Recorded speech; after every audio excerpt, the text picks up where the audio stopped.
आता एसी गाड्यांमधून नवरा बायको फिरतात. नवरा तिकडच्या खिडकीतनं तिकडं बघतो, बायको इकडच्या खिडकीतनं इकडं बघते. ड्रायव्हर मधल्या आरशातनं दोघांकडे बघत असतो. हे विचारा बरं, किती दिवसांपूर्वी आपण आपल्या वडिलांशी बोललोय, किती दिवसांपूर्वी आपण आपल्या आईशी बोललोय, किती दिवस होऊन गेलेत आपला आणि आपल्या वडिलांचा स्पर्श नाहीये, आपला आणि आपल्या आईचा स्पर्श नाहीये. घरातली म्हातारी माणसं ट्यूबलाईट इतका प्रकाश देत नाहीत, पण त्यांचं देवघरात निरंजनासारखं तेवत राहणं महत्वाचं असतं.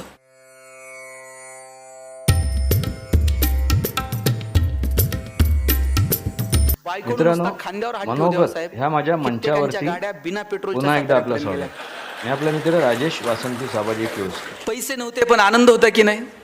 आता एसी गाड्यांमधून नवरा बायको फिरतात. नवरा तिकडच्या खिडकीतनं तिकडं बघतो, बायको इकडच्या खिडकीतनं इकडं बघते. ड्रायव्हर मधल्या आरशातनं दोघांकडे बघत असतो. हे बोलत का नाही? यांना अडचण काय? साधनं वाढत गेली पण आनंद मात्र होरपळून गेला. तुम्ही बघा, शिर्डीला वगैरे अनेक लोक येतात, साईबाबांच्या पेटीमध्ये पैसे टाकतात. ते असं म्हणत नाहीत की मी तुम्हाला बाबा एक सोन्याचं सिंहासन देतो, तुम्ही मला जाताना 2 द्या. त्याच्याकडे 2 पण घ्यायची कॅपॅसिटी आहे. पण हे बाबांना काय म्हणते माहिती आहे का? बाबा मी एवढे पैसे टाकलेत, रात्रीची झोप येऊ दे म्हणते मला. कित्येकांना झोप नाही आहे रात्रीची. आमच्याकडे एकाला झोप येत नव्हती, त्यानं सगळे डॉक्टर केले पण झोप काही आहे ना. डॉक्टरला म्हणलं डॉक्टर काही करा, पण डॉक्टर म्हणले बाबा माझे इलाज संपले, तू आणखी दुसरा डॉक्टर बघ. कंटाळला घरी निघाला होता आणि रस्त्याला एक महाराज बसलेले होते. महाराजांचे जाऊन पाय धरले. महाराज म्हणले तुला झोप येत नाही, मी काय करू बाबा? नाही म्हणला सगळे डॉक्टर झाले, महाराज काहीतरी उपाय सांगा. महाराज म्हणले आता कुठे याच्या नादी लागता. महाराज म्हणले एक काम कर, ज्याला झोप लागते त्याचा शर्ट घालून झोप म्हणले. हॅलो म्हणला, महाराजांनी एकदम सोपा उपाय सांगितला. तिथून उठला आणि डॉक्टरकडे गेला आणि डॉक्टरला म्हणला म्हणला आता गोळी नको, औषध नको, इंजेक्शन नको, सलाईन नको. म्हणले मला तुमचा शर्ट द्या. म्हणले शर्ट बावळट आहे का तुझं? ते म्हणले अहो मला महाराजांनी सांगितलंय ज्याला झोप लागती त्याचा शर्ट घालून झोपत जा. डॉक्टर म्हणले तुला कुणी सांगितलं मला झोप येते नीट म्हणून? हॉस्पिटल बांधायला कोटीत कर्ज काढलंय, बँकेचा हप्ता जवळ आला का गरज नसताना पेशंट ॲडमिट करावं लागतंय, गरज नसताना सलाईन लावावं लागतंय, त्याच्यात मेहुण्याला मेडिकल टाकून दिलंय. ते मेहुण्यालाच द्यावं लागतं साहेब, अलिखित नियम आहे. महिना अखेरला आमची भांडणं, वादावादी, अजिबात झोप नाही. उठ म्हणले दोघं मिळून शोधू कुणाला झोप लागते. दोघं मिळून एका इंजिनियरकडे गेले. म्हणले बाबा तुला झोप येते का? इंजिनियर म्हणला 6 महिने झाले पालिकेत बिल अडकलंय, ह्या टेबल. उठ म्हणले चल. 25 जण गोळा झाले पण एकाला सुद्धा झोप लागत नव्हती. शेवटी एका पुढाऱ्याकडे गेले. म्हणले बाबा तुला तर लागत असेल, आता आमचं दुखणं काय सांगायचं आहे. म्हटला कधी कोण मुख्यमंत्री बदलल आणि कधी कोण सत्तेवर येईल आणि कधी कोण गुवाहाटीला जाईल आणि कधी कोणाला तिकीट मिळेल, काही सांगू शकत नाही. म्हटला सगळं काहीच शाश्वत नाही, आमच्या इतकं तर दुःखी आणि संकटात कोण नाही म्हटले. त्यांनी मग साहेब एक करा, तुम्ही आमच्यासोबत चला, आपण शोधू कोणाला झोप लागते. 25 जण गोळा झाले पण एकाला सुद्धा झोप लागत नव्हती. शेवटी सगळेजण दमले आणि एका शेताच्या बांधावर जाऊन बसले. म्हणजे जरा दम खाऊ आणि संध्याकाळी परत शोधाशोध सुरू करू. एक शेतकरी नांगरत होता, धोतर गुंडाळलेलं, अंगात शर्ट नाही, घामाघूम झालेला. नांगरून झालं, बैला आंब्याला नेऊन बांधली, पळत पळत गेला, विहिरीत उडी मारली, बाहेर आला, अंग पुसलं, बायकोनं दिलेलं गाठोडं सोडलं, 2 भाकरी दुधात चुरून खाल्ल्या, पायातली चप्पल उशाला घेतली आणि 1 मिनिटात घोरायला लागला. हे 25 जण म्हणले सापडला की ज्याला झोप लागते म्हणून. यांनी असा गदा हलून उठवला. म्हणले अशीच झोप लागती? शेतकरी म्हणला आजच शेड्यूल आहे म्हणला आपला. संध्याकाळी म्हणला सूर्य उतरायला खाली उशीर, वजभर गवत कापलं, घेऊन गेले, जनावराला खाऊ घातलं, सगळं म्हणला एकदम ओके. तुम्ही ते ओके तिकडे नेऊ नका. हे 25 जण म्हणले आमच्यावर एक उपकार करशील? म्हणले काय? म्हणले आम्हाला 25 जणांना तुझा एक शर्ट देशील का? हे हसायला लागलं. म्हणला 25 जणांना एक आणि माझ्याकडे नुसता एक असता असा उघडा नांगरीत बसलो असतोय काय? म्हणलं काल शर्ट म्हणला अवताला गुतला, अजून शिवला नाही, एक शर्ट नाही, तुम्हाला 25.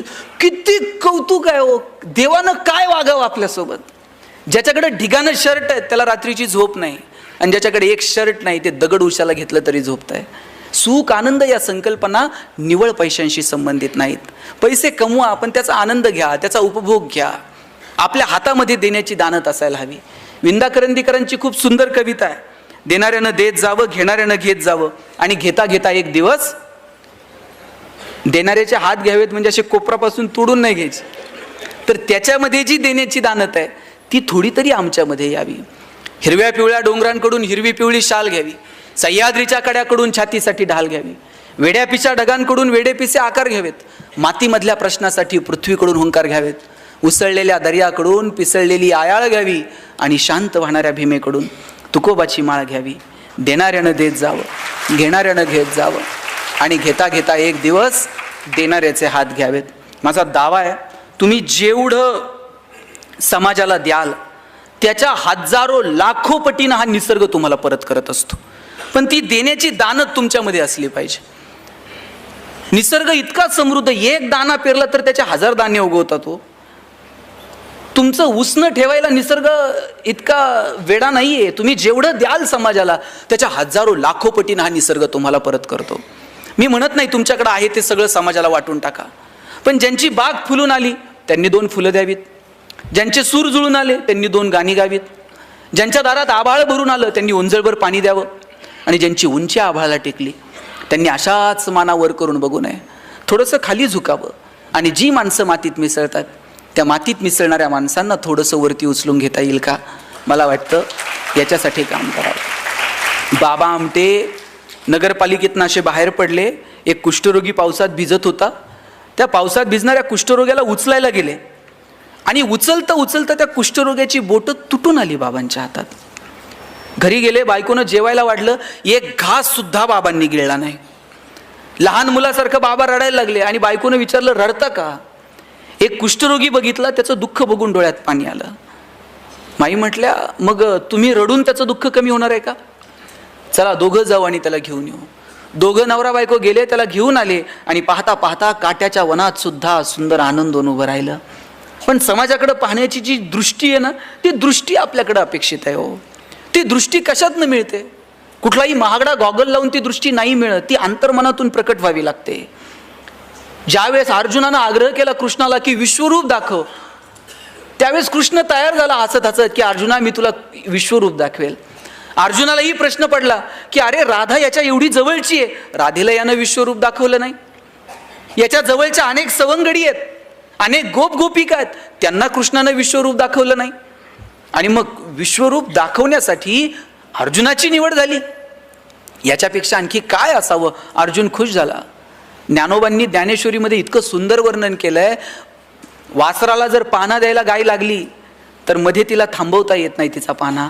अगदी तशीच परिस्थिती कृष्णाची आणि अर्जुनाची झालेली असावी. कृष्ण अर्जुनाला इतकं भरभरून ज्ञान देत होता, आणि त्यात अर्जुनानं विचारलं आता विश्वरूप दाखव. कृष्णाला थांबता आलं नाही, आणि कृष्ण म्हटला अर्जुना बघ हे विश्वरूप. आणि विश्वरूप तुला दिसतंय का? असं ज्या वेळेस कृष्णानं अर्जुनाला विचारलं त्यावेळेस कृष्ण म्हटला देवा तू विश्वरूप दाखवायचा प्रयत्न केला, पण ते पाहावं ती दृष्टी मला दिलेली नाही. कृष्ण म्हटला अरे तुला सांगण्याच्या ओघात मी इतका भारावून गेलो की तुला ती दृष्टीच द्यायची विसरलो. कृष्णानं अर्जुनाला ती दृष्टी देऊ केली, आणि मग त्याला विश्वरूप पाहायला मिळालं. भगवंतानं माणूस म्हणून जन्माला घातलं, देण्यासाठी 2 हात दिले, पण त्याच्यासाठी लागणारी दृष्टी ही आपल्याला कमवावी लागेल. ती अंतर्मनातून, ती संस्कारातून येणाऱ्या पिढीला द्यावी लागेल. ती देण्याची जबाबदारी आईबाप म्हणून, ती देण्याची जबाबदारी समाजातला एक घटक म्हणून आपल्याला स्वीकारावी लागेल. अहो आपली जुनी पिढी अशी होती, ती सांगायची 1 तीळ 7 जणांनी खाल्ला. आणि आज आपण पोराला जर टिफिनमध्ये सँडविचचे 3 तुकडे दिले तर आई सांगते हां तुझे तू खा, तू दुसऱ्याचं खायचं नाही, दुसऱ्याला तुझं द्यायचं नाही, आणि उरले तर घरी घेऊन ये, वाटत बसू नको वेंधळ्यासारखं. काय करायचं पुढच्या पिढीनं नेमकं? तुम्ही ते गाणं म्हटलंत का, एरे एरे पावसा? माहीत आहे तुम्हाला? माहीत आहे का नाही? आणि काय गाणं होतं? Array array array array array array. आवाज हळूहळू कमी काय होत चालला? बरोबर म्हणताय तुम्ही. हां म्हणा आता, एरे एरे तुला देतो पैसा झाला पाऊस आला, एग एग तुझे मडके सर आली आणि मडके गेले. किती हुशार आहेत तुम्ही सगळेजण. हे गाणं आम्ही आमच्या लहानपणी म्हणायचो आणि आजोबांना म्हणायचो, आजोबा असं गाणं का म्हणायचं? आजोबा सांगायचे कृषीप्रधान देश आहे, पाऊस आला पाहिजे, म्हणा ये रे पावसा. आजोबा सांगायचे ये रे पावसा म्हणा. आणि आज इंग्रजी शाळेत गेलात तर पहिल्याच वर्गात बाई सांगतात रेन रेन. पोरांनी नेमकं करायचं काय? आई वॉटर बॅग भरून देते आणि सांगते तुझं पाणी तू पे, तुझं दुसऱ्याला देऊ नको, दुसऱ्याचं तू पिऊ नको. आणि वर्गात गेल्यानंतर गुरुजी सांगतात एकनाथ महाराजांनी काशीहून आणलेलं पाणी गाढवाला पाजलं. पोरांनी नेमकं करायचं काय? अहो, आम्ही जेवायला जर बसलो तर आमचे आजोबा सांगायचे ताटाच्या भोवती पाणी फिरवा. आम्ही म्हणायचो ताटाच्या भोवती का पाणी फिरवायचं? का ताटातले अन्नपदार्थ बदलतात? बाजरीच्या भाकरीची पुरणपोळी होते. आजोबा सांगायचे अन्नपदार्थ बदलत नाहीत, पण ताटातल्या पदार्थाचा प्रसाद होऊन जातो. प्रसाद कधी फेकून द्यायचा नसतो. आभार माना, कृतज्ञता बाळगा, कुणाचे तरी आभार माना. म्हटलं कुणाचे आभार मानायचे जेवताना? आजोबा सांगायचे जेवताना आभार मानायचे ज्यानं पिकवलं त्या शेतकऱ्याचे, जिनं शिजवलं त्या आईचे. आणि पुढे जाऊन सांगायचे ज्यानं भूक दिली त्या भगवंताचे सुद्धा आभार माना. कित्येकांकडे फार सोन्याचं ताट आहे हो, पण भूक लागत नाही, करायचं काय? कितीतरी जण आहेत की ज्यांना अन्नाचा कण मिळत नाही म्हणून कोसो किलोमीटर दूर जावं लागतं, आणि कितीतरी जण असे आहेत की खाऊन पचत नाही म्हणून कोसो किलोमीटर चालावं लागतं. किती परिस्थिती भयानक आहे. या परिस्थितीचं भान ठेवून येणाऱ्या पिढीला काय द्यायचं मला वाटतं हे ठरवावं लागेल. आपल्यामध्ये देण्याची दानत असायला हवी. तुम्हाला एक छोटं उदाहरण सांगतो, कळणाऱ्यांना कळेल. आमच्याकडे एक जण आहे, आम्ही त्याच्याकडे गेलो आणि म्हटलं साहेब शाळा बांधायची, शाळेला जरा वर्गणी द्या. गावातली 10-5 पोरं माझ्यासोबत होती, म्हणली शाळेला वर्गणी द्या. वर्गणी द्या म्हटल्याबरोबर ते म्हटलं वर्गणी म्हणजे देणगी. म्हटला मी बायको आजारी पडली तर कधी लवकर दवाखान्यात नेलं नाही, पोराची कधी नीट फी भरली नाही, आणि गावातली शाळा आणि तिला वर्गणी आणि तिला पैसे, येडाबिडा आहे काय? म्हटलं. आम्ही सगळे नाराज होऊन निघालो. तेव्हाच त्या माणसानं हाका मारली, म्हटली पोरांनो एक काम करा, तुम्हाला मी शाळेला पैसे देईन पण माझी एक अट आहे. म्हणले काय? नीट लक्ष देऊन ऐका. अट काय? म्हटलं माझे 2 डोळे आहेत, यातला एक खोटा आहे आणि एक खरा आहे. म्हणले यातला खोटा डोळा कोणता हे जर तुम्ही पोरांनो ओळखलं तर म्हणले मी तुम्हाला मागल तेवढे पैसे देईन. अमेरिकेहून डोळा बसून आणलाय, म्हटला कुणाला सहजासहजी ओळखूच येऊ शकत नाही. त्यानं सांगितलं 2 डोळे, त्यातला खोटा कोणता? पहिलीतलं पोरग होतं. ते म्हणलं काका डावा डोळा खोटा आहे म्हणला तुमचा. ह्याला आश्चर्य वाटलं, कुणालाच ओळखता येत नाही, पहिलीतल्या पोरानं ओळखलं डावा डोळा खोटा. त्या माणसानं विचारलं बाबा तू कसं ओळखलं की माझा डावा डोळा खोटा आहे? पोरग म्हटलं काका तुमच्या डाव्या डोळ्यात आम्हाला थोडीशी करुणा दिसली, थोडंसं प्रेम दिसलं, थोडीशी सहानुभूती दिसली, आणि म्हटलं हाच खोटा असला पाहिजे. तुमच्या वागण्यावरनं तर वाटत नाही खऱ्या डोळ्यात ती शिल्लक आहे. काय जगतो आपण? 1 रुपयाचं नाणं वर जाणार नाही, आपण कशासाठी भांडतो? भगवान श्रीकृष्ण करंगळीवरती पर्वत उचलतो आणि बासरी मात्र 2 हातांनी घट्ट पकडतो. आता ज्याला करंगळीवरती पर्वत उचलता येतो ते बासरी तर अशी गरगरा फिरवली असती की नाही, मग ते 2 बोटांनी अशी घट्ट बासरी का पकडतो? कारण कृष्णाला ठाऊक आहे पराक्रम हा रणांगणात गाजवायचा असतो आणि नात्यांमध्ये प्रेम जपायचं असतं. आपण उलट करतो, नात्यांमध्ये पराक्रम गाजवतो आणि रणांगणात शस्त्र खाली ठेवतो. नात्यांमध्ये काय पराक्रम गाजवायचा आहे हो? 10 वर्ष झालंय भावाचं तोंड बघितलं नाही, काय पराक्रम आहे? एकाच आईच्या पोटी जन्माला आलेले 2 भाऊ ज्या बांधावर काहीच पिकत नाही त्याच्यासाठी भांडत बसतात. दोघांच्या भांडणात वकील 2 एकर विकत घेते हो. कसला पराक्रम आहे? 10 वर्ष झालंय बहिणीचं तोंड बघितलं नाही, बहिणीच्या दारात गेलं, ती गेल्यानंतर तुम्ही साडीन चोळी घेऊन जाल, तिला कळतंय का भाऊ आलाय आणि आता रडतोय? नात्यांमध्ये पराक्रम नसतो गाजवायचा, नात्यांमध्ये प्रेम द्यायचं असतं, आणि रणांगण गाजवायला पराक्रम रणांगणात गाजवायचा असतो. आपण उलट करायला लागलो, नात्यांमधली मजा हरवून गेली आणि आपण इकडे तिकडे साधनांमध्ये मजा शोधायला लागलो. माझं सांगणं मी जास्त वेळ आपला घेत नाही, पण एक सांगतो की आयुष्य खूप सुंदर आहे. छोट्या छोट्या गोष्टींचा आनंद घ्या. आपल्या प्रत्येकात काहीतरी वेगळेपण आहे, ते वेगळेपण आपल्याला ओळखता आलं पाहिजे. छोट्या छोट्या, मगाशी कुणीतरी सांगितलं की संकटांना घाबरू नका. काय घाबरायचं संकटांना? संकटांच्या समोर असं छाती काढून उभं राहता आलं पाहिजे शिवाजी महाराजांसारखं. कुणाच्या बापाला आपण कधी घाबरू नये. घाबरायचंय ना आपल्याला, आपण आपल्या कर्माला घाबरावं. इतर कुणाला घाबरण्याची काय गरज आहे? आपण आपल्या कर्माला घाबरावं की अरे माझ्या हातनं हे चुकीचं घडतंय. लक्षात ठेवा, चेंडू जसा भिंतीवर मारताना तसाच मागे येतो. तुम्ही जे पेरणार आहात ते उगवणार आहे. गहू पेरून कधी ज्वारी उगवत नाही. तुम्ही जे कर्म करणार त्याची फळं तुम्हाला इथंच फेडायची आहेत. म्हणून घाबरावं तर कर्मांना घाबरावं. काय द्यायचं समाजाला ते ठरवा, कसं जगायचं ते ठरवूयात. कधीतरी अंतर्मनात डोकावून स्वतःचा कधीतरी विचार करूयात. आम्ही तो विचार करणं जेव्हा सोडून दिलं ना, तेव्हापासून आयुष्यातली मजा हरवून गेली. म्हणून या कार्यक्रमाच्या निमित्तानं मला आपल्या सगळ्यांना आवर्जून सांगायचं आहे की आपण काय करायचं ते ठरवून घेऊया. छोट्या छोट्या गोष्टींचा आनंद कसा मिळवता येईल हे ठरवून घेऊयात. जगण्यातली समृद्धता निवळ साधनांमध्ये नाही, ती कोणाच्या तरी मदतीला धावून जाण्यात आहे हे स्वतःच्या मनाला सांगून बघूयात. हे आयुष्य परत कधीच मिळणार नाही आहे.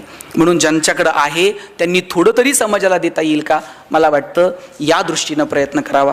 मला आवर्जून एक गोष्ट आपल्या सगळ्यांना सांगायची आहे.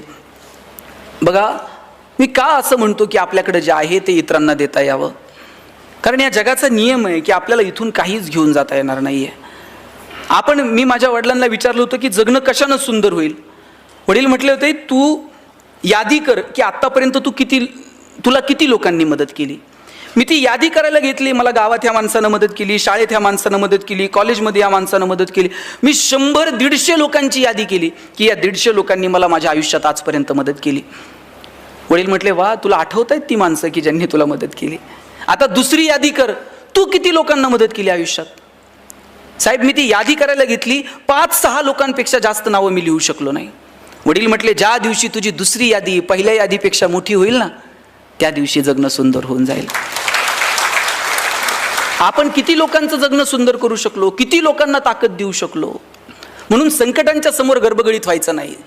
जितक्या लोकांना मदत करता येईल तितक्या लोकांना मदत करावी. कुणी संकटात आहे, कुणी अडचणीत आहे, त्याला धावून जाता येईल का. आणि प्रत्येक वेळेस पैसेच लागतात मदतीला असं नाही आहे. कधीतरी एखादं चांगलं काम करतोय ना, त्याच्या पाठीवर थाप मारा आणि त्याला सांगा, वा, छान काम करतोय, आम्ही आहोत तुझ्यासोबत. एवढं म्हटलात ना तरी त्या माणसाला 10 हत्तीचं बळ येतो काम करायला. म्हणून संकटांच्या समोर गडबडीत होऊ नका. शिवाजी महाराज मिर्झा राजेसोबत तह झाला, एक किल्ला मिर्झा राजेला द्यावा लागला. आणि नुसते किल्ले देऊन थांबले नाही, औरंगजेबाला भेटायला जावं लागलो. बरं, राजे एकटे गेले नाहीत, एवढ्याशा संभाजी राजाला सोबत घेऊन गेले. एखादा बाप म्हटला असता, मी संकटात चाललोय, लेकराला का नेऊ, पण घेऊन गेले संभाजी राजांना सोबत.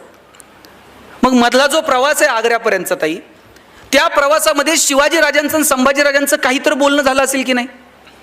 काय बोलले असतील शिवाजी राजे संभाजी राजांना. स्विस बँकेत आपलं अकाउंट आहे, पासवर्ड सांगतो. काय बोलले काय असतील.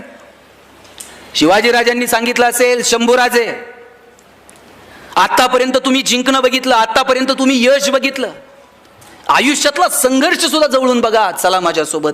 घेऊन गेले. तिथं गेल्यानंतर औरंगजेबाने एक हत्ती भेट म्हणून दिला संभाजी राजांना. आणि थोडीशी गंमत करावी म्हणून दिलेर खान म्हटला, शंभूराजे, आप इतने छोटे हो और हाथी इतना बड़ा है, इस हाथी को आप महाराष्ट्र में कैसे ले जाओगे. एवढासा संभाजी राजा दिलेर खानाच्या डोळ्यात डोळे घालून सांगतो, ये तो जानवर है, बैठ कर जाएंगे, नहीं आया तो खींच कर ले जाएंगे, लेकिन हमारे आबा साहब ने जो आपको किले दिए हैं वो तो अभी महाराष्ट्र में है, उन्हें आप आगरा कैसे ले आओगे. एवढासा संभाजी राजा पण माहित होता, आता तहात दिलेत आणि मग घेऊ की परत एक. त्यात काय असते. दत्ताजी शिंदेच्या मानेवर तलवार ठेवली होती आणि विचारलं, क्यों पटेल, और लढोगे. आणि त्याही अवस्थेत दत्ताजी शिंदे म्हटला, क्यों नाही, बचेंगे तो और भी लढेंगे. संकटाच्या समोर असं उभं राहायचं ना, संकटाला वाटलं पाहिजे कुडून याच्या नादाला लागलो. आणि प्रत्येक वेळेस संकटाशी 2 हात केलेत पाहिजे असं नाही. डोंगर पोखरत बसू नका हो, कधी कधी डोंगराला वळसा घालून निघून जा. प्रत्येक वेळेस संकटाच्या समोर भांडलंच पाहिजे असं नाही. कधीतरी दुर्लक्ष करा, कधीतरी मिश्किलपणे सामोरं जा. संकटाच्या समोर मिश्किलपणे सामोरं जाणं काय असतं ना, तुम्हाला एक गंमत सांगतो. तुम्हाला महमूद माहित आहे का. महमूदचे पिक्चर बघितलेत. आम्ही एक महमूदचा पिक्चर पाहिलेला. त्या महमूदच्या छातीवर एका गुंडानं बंदूक ठेवली होती. आता याच्यापेक्षा मोठं संकट काय असू शकतं. थेट गुंडानं तुमच्या छातीवर बंदूक ठेवली. त्या महमूदच्या छातीवर बंदूक ठेवली आणि विचारलं, बोल तेरी आखरी ख्वाहिश क्या है. छातीवर बंदूक आहे आणि विचारलं, बोल तेरी आखरी ख्वाहिश क्या है. महमूद म्हटलं, आखरी ख्वाहिश. तरी बंदूक मुझे दे दे म्हटलं. काय म्हणायचं याला? कधी कधी संकटाच्या समोर असं मिश्किलपणे सामोरं जाता आलं पाहिजे हो. म्हणून संकटांच्या समोर गर्भगडीत होऊ नका.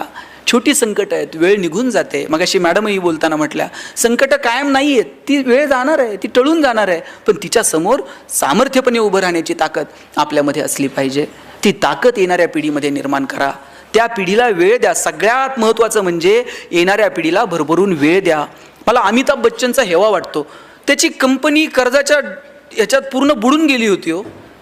एखादा म्हटला असता की मी इतकं सुंदर करिअर केलं, एवढा छान, आणि परत मी शून्यातनं स्वतःला उभं करायचं, गर्भगळीत झाला असता एखादा माणूस. पण हा तोच अमिताभ आहे ज्या अमिताभला आकाशवाणीमध्ये तुझा आवाज चांगला नाही म्हणून नोकरी नाकारली होती. हिरोईन त्याच्यासोबत काम करायला तयार नव्हत्या, म्हणायच्या तू खूप लंबू आहे, तुझ्यासमोर आम्ही बारीक दिसू, तुझ्यासोबत आम्ही काम करायला तयार नाही होत.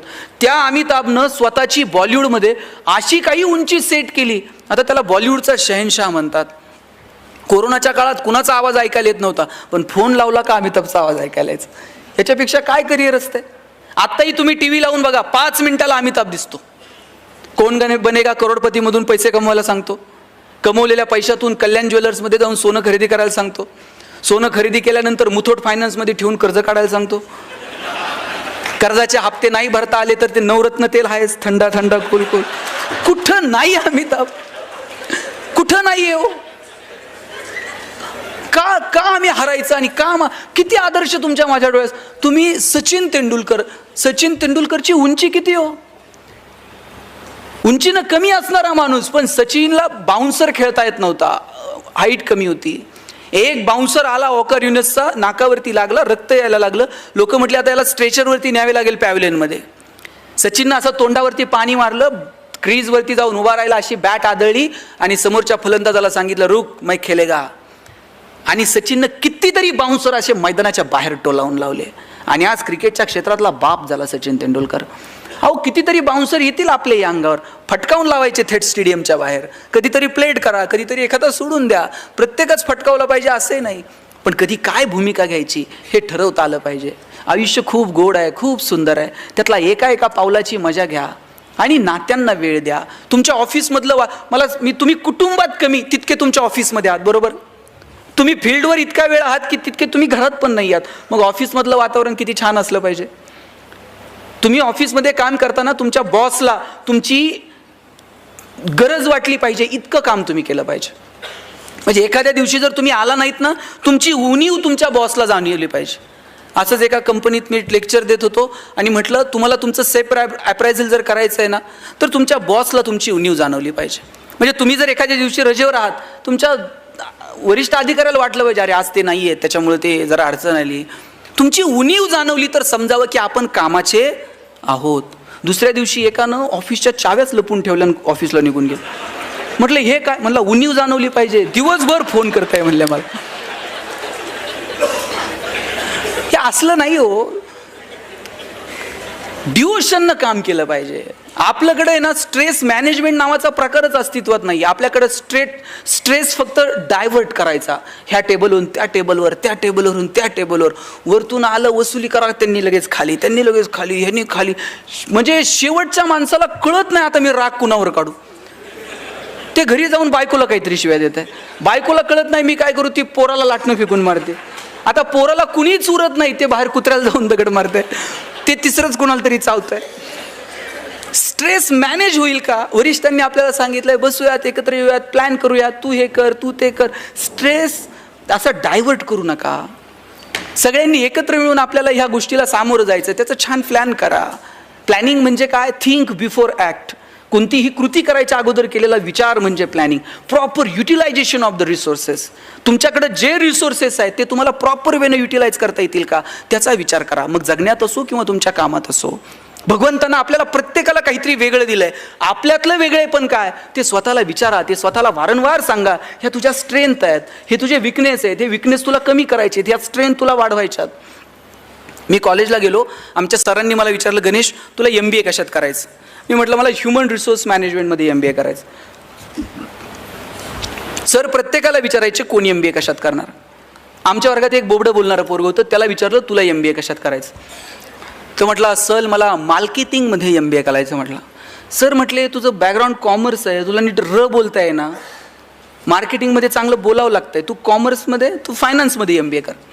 वर्गात पोरगं उठून उभं राहिलं म्हणला असल कळणार तर मार्केटिंगमध्ये MBA कळणार, नाही तर शिकणार नाही म्हटलं. आणि सर म्हणले तुला काय करायचं आहे ते कर, आपण परीक्षा घेऊयात, कुणामध्ये मार्केटिंगचं टॅलेंट आहे ते शोधूयात. आम्हाला सगळ्यांना 100 रामायणाच्या प्रती दिल्या आणि सांगितलं या रामायणाच्या प्रती बाजारात जाऊन विकून यायच्या.